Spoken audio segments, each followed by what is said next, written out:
Bolalar, ertaga eslaringda Behruz to'yi, kech qolmasdan voqli kellaring. O'rtoq, men bora olmayman, konserner sezoni bilasanlar. O'zlari bora qoldilar. Menga ham zo'r. Men ham tirikchilikdaman hamma to'g'ri. Hey, hamma konsernerchi bo'lganmiz hali. Bitta salla qoluvdilar-yu shu ish qilmagan. Hamma o'zing ishingni qiling. Behruz. Bu bolalarning hammasi o'zidan konsernerchi yasayapti. Hech qaysi to'yga bormayman deydi. Nima qilamiz endi? Voy, kakras bo'pti o'zi, to'yni ham kuzga qoldirib yubordim. Sezoni konserni qolman, soqqana qilinglar. Bo'ladimi aka? Yo, ne gap eshitaman, xo'jayin uyiga konserner qo'yib berdim, indamadi. Voy. Ey, aziz.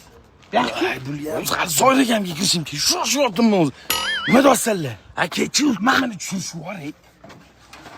Bu gapga solasanlar, yesanlar. Kecha hamma ustidan kulayotding o'zing, ha? Ko'tarib yuribsan. O'rtoq, mazam bo'lmay qoldi. Bo'ynimga oldim, boshlarimni tomir tortib, oyoqlarim borib yurmay qoldi, ishonasan? Nimani bo'yningga olding? Konsernerchilikni ota-bobolarning hammasi konsernerchi bo'lgan ekanman.